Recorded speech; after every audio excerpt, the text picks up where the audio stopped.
The credits are rolling on Bendy and the Ink Machine, and I'm here to answer the question you all surely have. Is Bendy a good name? Yes, it's a great name.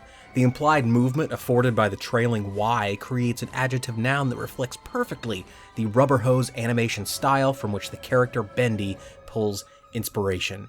It is absolutely... You said game. Is it a good game? Well, sure. I mean, the cartridge is the perfect size for the Nintendo Switch game slot, so how much better can the game be, really? I mean, is Bendy and the Ink Machine a fun gaming experience? There's no way I can intentionally mishear that one, is there?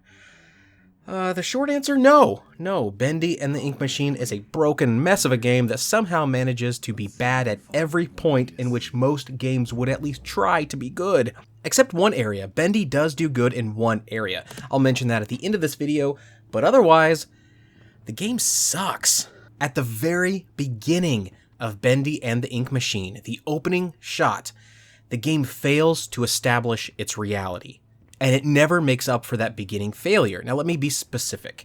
You're playing as a human, and you're placed into a strange, impossible, animation-inspired setting where drawings actually come to life and attempt to kill you.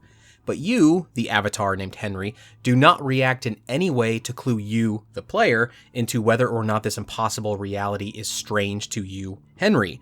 So you, the player, suffer 3.5 hours of grating dissonance, always wondering why you, Henry, don't freak out when you're being murdered by ink blobs and chased by an ink demon. The game simply fails to ever orient the player, and that is a critical failure. The terrible voice acting and terrible writing doesn't help this, but even a simple bit of exposition to solidly inform the player about the situation would have gone a long way.